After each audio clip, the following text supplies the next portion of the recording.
সবাইকে আন্তরিকভাবে স্বাগত।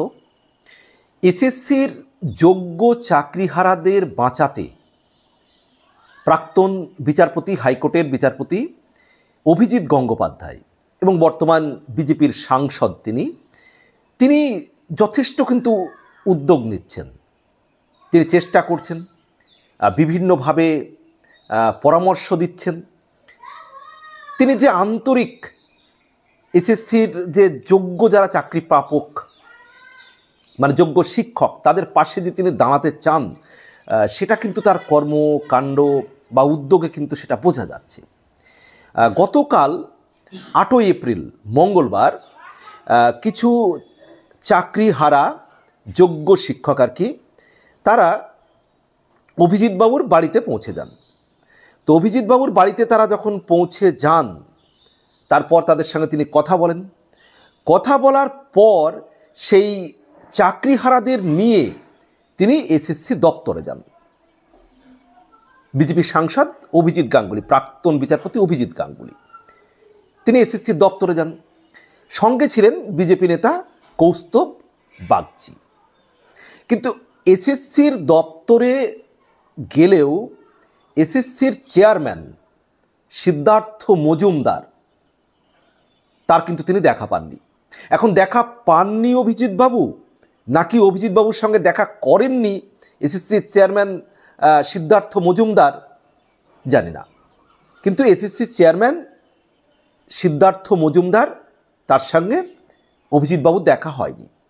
এমনকি এসএসসির যিনি সেক্রেটারি, তার সঙ্গেও কিন্তু অভিজিৎবাবুর কোনো দেখা হয়নি, কথা হয়নি।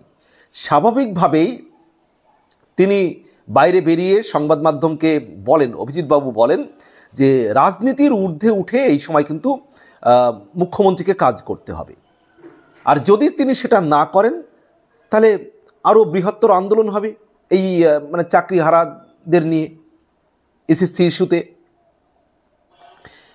এসএসসি যোগ্য এবং অযোগ্যর তালিকা প্রকাশ করলে যোগ্যদের চাকরি বেঁচে যাবেন বলে মনে করছেন কিন্তু অভিজিৎ গাঙ্গুলি, যে যদি এসএসসি যোগ্য এবং অযোগ্যর তালিকা প্রকাশ করে তাহলে যারা যোগ্য তাদের চাকরি থেকে যেতে পারে।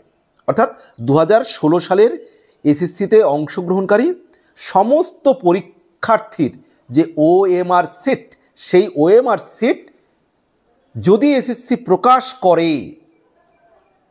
সমস্ত মানে 2016 সালের এসএসসিতে অংশগ্রহণকারী সমস্ত পরীক্ষার্থীর ওএমআর সিট যদি ওয়েবসাইটে আপলোড করে দেয়, অর্থাৎ প্রকাশ করে দেয় এসএসসি, তাহলে যোগ্যদের চাকরি বাঁচানোর পথ আছে বলে অভিজিৎবাবু মনে করেন। কেন? কারণ এই ওএমআর সিটগুলো প্রকাশ হয়ে গেলে তখন সেখানে কারা যোগ্য এবং কারা অযোগ্য দেখা যাবে, দেখতে পাওয়া যাবে। তখন এই যারা যোগ্য তাদের ওএমআর সিটের যে কপি তারা পাবেন, সেটা নিয়ে তিনি নিজেই আদালতে আবার যেতে পারবেন, সুপ্রিম কোর্টে আবেদন জানাতে পারবেন। এটাই কিন্তু অভিজিৎবাবু বলতে চাইছেন।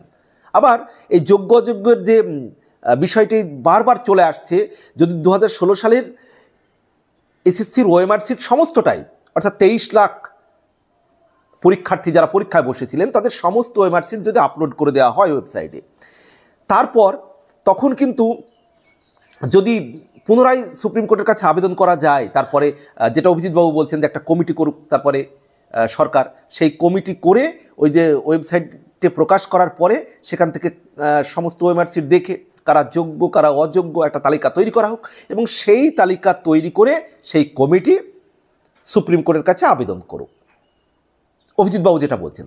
এবং এটা কিন্তু একটি মানে কি বলবো, দারুণ উদ্যোগ, এবং তার যে মানবিক প্রচেষ্টা সেটাকে কিন্তু সাধুবাদ জানাই। এবং মঙ্গলবার মানে গতকাল এসএসসি দপ্তরে গিয়ে, যেহেতু তিনি এসএসসি চেয়ারম্যান সিদ্ধার্থ মজুমদারের সঙ্গে দেখা পাননি, সেক্রেটারির সঙ্গে দেখা পাননি, তো তিনি বলেছেন আবার বুধবার, অর্থাৎ আজকে আবার যাবেন তিনি, তাই বলেছেন। কিন্তু আরেকটা নতুন মানে দিশা খুলেছে, সেটা হচ্ছে রাত্রে এবিপি আনন্দর লাইভ অনুষ্ঠানে, সেখানে বিজেপির সাংসদ অভিজিৎ গাঙ্গুলি, যিনি প্রাক্তন বিচারপতি, তার সঙ্গে কথা হয়েছে এবিপি আনন্দর অনুষ্ঠানে। অন্য প্রান্তে ছিলেন রাজ্যের শিক্ষামন্ত্রী ব্রাত্য বসু। তো কথা প্রসঙ্গে অভিজিৎবাবু যখন বলেন যে তিনি এই প্রস্তাব দিয়েছেন, কিন্তু ব্রাত্যবাবু বলেন যে তিনি কার কাছে এই প্রস্তাব দিয়েছেন, তখন অভিজিৎবাবু বলেন যে দরকার হলে সরাসরি আমি গিয়ে চিঠি দিয়ে আসবো, মানে মুখ্যমন্ত্রীর কাছে হোক বা যেখানে দরকার প্রয়োজন হলে দিয়ে আসবো। তখন ব্রাত্যবাবু একটা প্রস্তাব দেন যে ঠিক আছে, আপনি আমার কাছে এসে আপনারা ওই চিঠি লিখে দিয়ে যান, আমি মুখ্যমন্ত্রীর কাছে চিঠি পৌঁছে দেবো। তারপর অভিজিৎবাবু বলেন আমি 12টার সময় তাহলে আসছি, কালকে 12টার মধ্যে পৌঁছে যাব। কিন্তু ব্রাত্যবাবু কি বলেন যে ব্রাত্যবাবু বলেন যে আমার একটা মিটিং আছে ওই সময়, আপনি 2টোর সময় আসুন। অভিজিৎবাবু তাতে রাজি হয়ে যান। অর্থাৎ অভিজিৎবাবুর যে একটা আন্তরিক প্রচেষ্টা রয়েছে যোগ্য চাকরিজীবীদের বাঁচানোর, সে বিষয়ে কিন্তু কোনো সন্দেহ নেই যে অভিজিৎবাবু তিনি যোগ্য চাকরিদের বাঁচাতে চাইছেন। আর অভিজিৎবাবু যেহেতু এসএসসির চেয়ারম্যানের সঙ্গে দেখা পাননি, তো তারপর তিনি যখন সাংবাদিকদের সঙ্গে কথা বলছিলেন, তিনি কিন্তু ক্লিয়ার কাট বলে দিয়েছেন যে মুখ্যমন্ত্রী মমতা ব্যানার্জি তিনি চাকরিহারাদের আশ্বস্ত করেছেন, কিন্তু অভিজিৎবাবু মুখ্যমন্ত্রী মমতা বন্দ্যোপাধ্যায়কেও কিন্তু নিশানা করেছেন যে যোগ্যদের চাকরি বাঁচানোর দায় মুখ্যমন্ত্রীকেই বাঁচাতে হবে। এবং অভিজিৎবাবু এটাও অভিযোগ করেছেন যে তার জন্যই যোগ্য অযোগ্য বাছাই করা যাচ্ছে না, অর্থাৎ মুখ্যমন্ত্রীর জন্যই যোগ্য অযোগ্য বাছাই করা যাচ্ছে না বলে অভিজিৎবাবু কিন্তু গতকাল এসএসসি চেয়ারম্যানের সঙ্গে দেখা না পেয়ে তিনি কিন্তু এই অভিযোগ করেছেন যে এসএসসি চেয়ারম্যান সিদ্ধার্থ মজুমদারের হাত পা বেঁধে রেখেছেন মুখ্যমন্ত্রী, যোগ্য অযোগ্যর তালিকা প্রকাশ্যে আনতে দেওয়া হচ্ছে না রাজনৈতিক কারণেই। তিনি কিন্তু মুখ্যমন্ত্রীকে সরাসরি দায়ী করছেন যে যোগ্য অযোগ্য তার জন্যই আলাদা করা যাচ্ছে না, এবং এসএসসির যিনি চেয়ারম্যান সিদ্ধার্থ মজুমদারের হাত পা বেঁধে রেখেছেন মুখ্যমন্ত্রী। এখন তিনি যেটা কাল রাত্রে টিভি লাইভ শোয়ে বলেছেন যে তিনি একটি চিঠি দেবেন, এখন সেই চিঠি দেওয়ার পরে মুখ্যমন্ত্রী তার কথা মতো উদ্যোগ নেন কিনা যে এসএসসিকে দিয়ে 23 লক্ষ এসএসসি যারা পরীক্ষায় বসেছিলেন তাদের সবার ওএমআর সিট ওয়েবসাইটে আপলোড করে দেয় কিনা, বা ব্রাত্যবাবুর কাছে যেহেতু চিঠিটা দেবেন ব্রাত্যবাবু কি উদ্যোগ নেন সেটা দেখার। তবে হ্যাঁ, যেহেতু এসএসসি অফিসে গিয়ে দেখা পাননি এসএসসি চেয়ারম্যান সিদ্ধার্থ মজুমদারের সঙ্গে, এই যে গোটা পরিকল্পনাটা, মানে যেহেতু এসএসসি চেয়ারম্যানের সঙ্গে দেখা হয়নি মানে কালকে তেমন কাজ হয়নি, কিন্তু অভিজিৎবাবু কিন্তু তিনি হাল ছেড়ে দেবেন না বলেছেন, যে তিনি বলেছেন যে আবার বুধবার প্রয়োজনে যাব, মানে আজকে। এবং ওখানে থাকা একজন পুলিশ অফিসারকে বলছেন যে তিনি জানিয়েছেন যে আমরা বুধবার আবার আসব। দাবি কি? দাবি হচ্ছে ওএমআর সিটের মিরর ইমেজ প্রকাশ্যে আনা হোক, আর যারা তা প্রকাশ্যে আনতে দিচ্ছেন না তাদের বিরুদ্ধেও পদক্ষেপ করা হোক। কিন্তু এই ব্রাত্যবাবু রাত্রিবেলায় অভিজিৎবাবুর সঙ্গে একটা প্রোগ্রামে সরাসরি কথা হলো, কিন্তু তার আগে এই অভিজিৎবাবুর বক্তব্য সম্পর্কে তিনি এবার মানে প্রতিক্রিয়া দিতে গিয়ে পাল্টা প্রতিক্রিয়া দিয়ে একটু খোঁচা দিয়েছেন শিক্ষামন্ত্রী ব্রাত্য বসু। ব্রাত্যবাবু বলছেন যে উনি বিচারপতি থাকাকালীন রাজনৈতিক নেতাদের মতো কথা বলতেন, আর এখন উনি সাংসদ হয়ে বিচারপতির মতো কথা বলছেন। এই প্রতিক্রিয়াটি কিন্তু ব্রাত্য বসু দিয়েছেন এই অভিজিৎবাবু যখন এসএসসি চেয়ারম্যানের সঙ্গে দেখা পাননি, তিনি মমতা ব্যানার্জিকে আক্রমণ করেছেন। কিন্তু লাইভ শোতে বিষয়টি কিন্তু খুব ভালো হয়েছে। এবিপি আনন্দের সুমনদের সঙ্গে যে একটি লাইভ টক শো হয়েছে, সেখানে সরাসরি দুজনের কথা হয়েছে।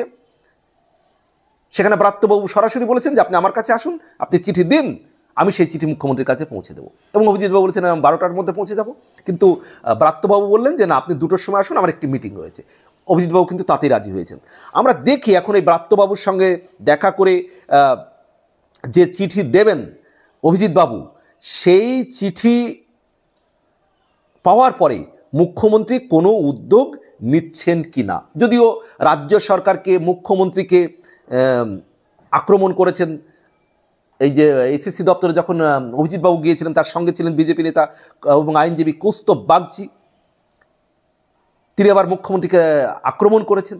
মানে এই চাকরি বাতিল হওয়ার জন্য মুখ্যমন্ত্রীকেই কিন্তু অনেকেই দায়ী করছেন, বিরোধী নেতারা দায়ী করছেন। তারা মনে করছেন যোগ্য অযোগ্য বাছাই করার ক্ষেত্রে হয়তো এসএসসিকে তেমনভাবে চাপ দিচ্ছেন না মুখ্যমন্ত্রী, বা মুখ্যমন্ত্রী চাইছেন না এমন একটা ভাব কিন্তু বিরোধীদের তরফ থেকে আসছে। কিন্তু অভিজিৎবাবু যেটা বলতে চাইছেন যে মুখ্যমন্ত্রীকে রাজনীতির ঊর্ধ্বে উঠতে হবে, অর্থাৎ মানবিক হতে হবে এই যোগ্যদের বাঁচানোর জন্য। এখন দেখি অভিজিৎবাবু আজকে যখন যাবেন তারপরে মুখ্যমন্ত্রী কি উদ্যোগ নেন, কি পদক্ষেপ নেন। আপনারা কি মনে করেন যে মুখ্যমন্ত্রী কি এসএসসিকে বলবে, বা এসএসসিকে যোগ্য অযোগ্য বাছাই করার ক্ষেত্রে 23 লক্ষ, প্রায় 23 লক্ষ যে পরীক্ষার্থী 16 সালের, সেই পরীক্ষার্থী সবার ওএমআর সিট কি প্রকাশ করবে বা করা উচিত, কি মনে করেন আপনি? জানাবেন কমেন্ট বক্সে। ভালো থাকবেন, সবার জন্য শুভকামনা।